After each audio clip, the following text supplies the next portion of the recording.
Hello, my name is Sonali Chopra. Welcome back to another episode of Around the World.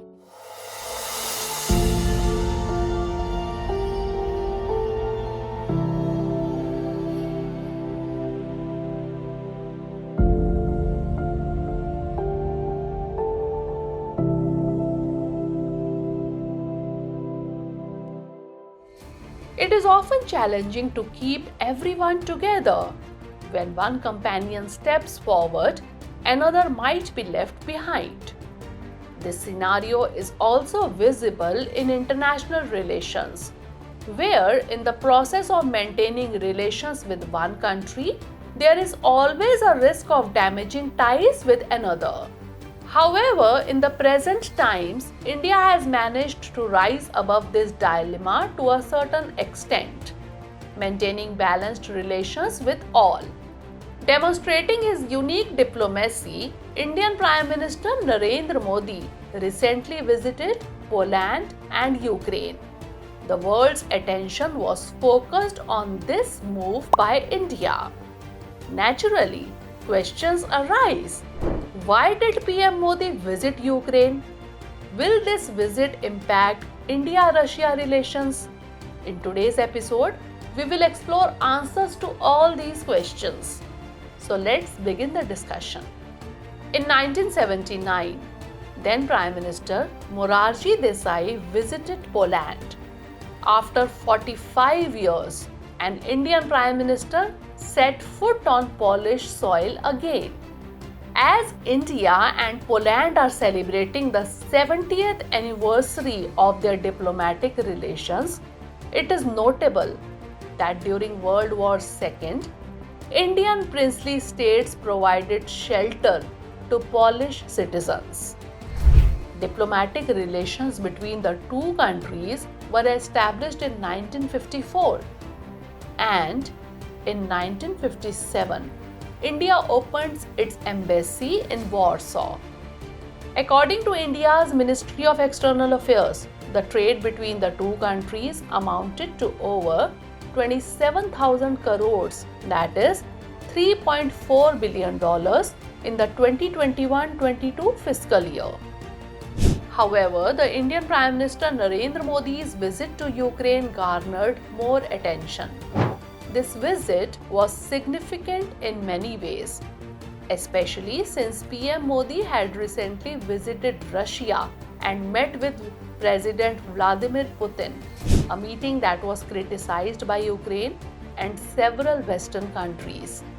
Hence, visiting Ukraine and meeting President Zelensky reflects India's successful diplomacy on the global stage.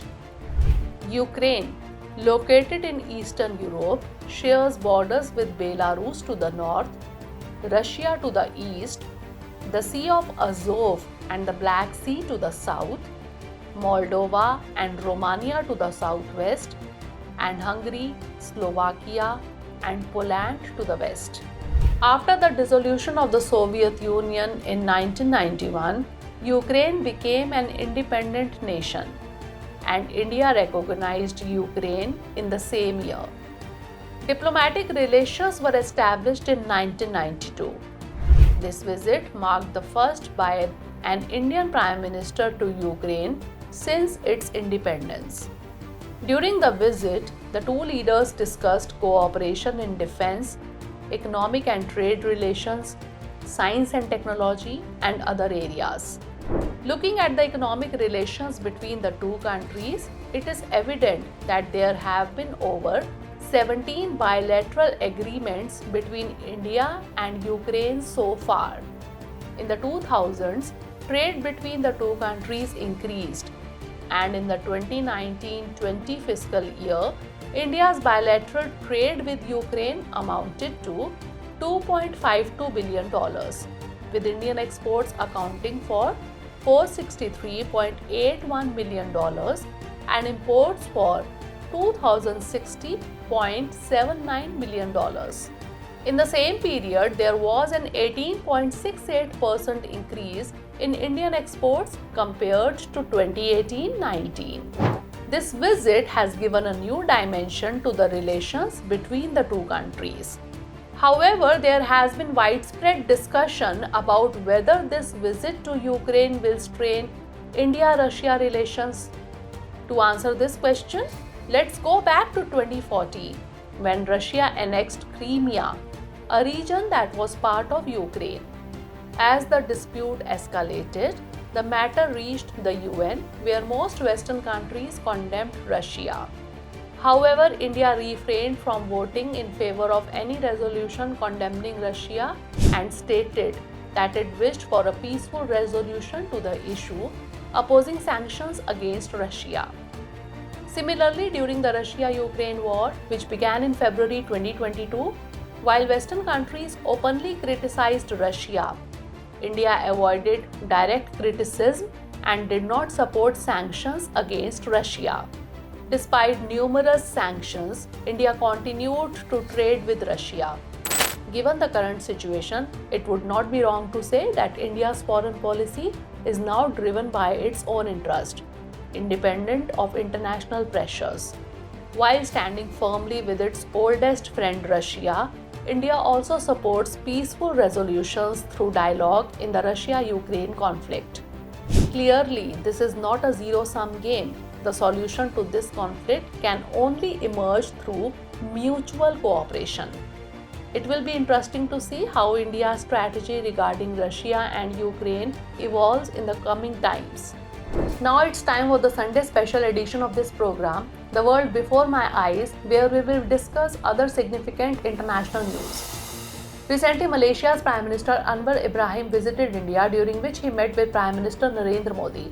During this visit, the bilateral relationship between the two countries was elevated to the level of a comprehensive strategic partnership. The two Prime Ministers discussed the entire spectrum of bilateral cooperation, including political, defense and security cooperation, economic and trade relations, digital technology, startups, fintech, renewable energy, healthcare, higher education, culture, tourism, and people-to-people connections. Amidst the ongoing disputes in the South China Sea, Vietnam's new president Lo Tam visited China. During his visit, he met with Chinese President Xi Jinping in Beijing. The two heads of state signed several agreements with an emphasis on enhancing rail connectivity between the two countries. Recently, Ukraine's parliament voted to ratify the Rome Statute, paving the way for the country to join the International Criminal Court. It is noteworthy that the ICC has issued arrest warrants against Russian officials, including President Vladimir Putin and former Defense Minister 𝐠𝐤𝐲𝐬 𝐏𝐫𝐞𝐥𝐢 for their alleged roles in crimes against Ukrainian citizens. However, Russia has denied targeting civilians. So viewers, we conclude the discussion here and note today's question. India is striving to maintain a balance in the Russia-Ukraine conflict. Review this statement.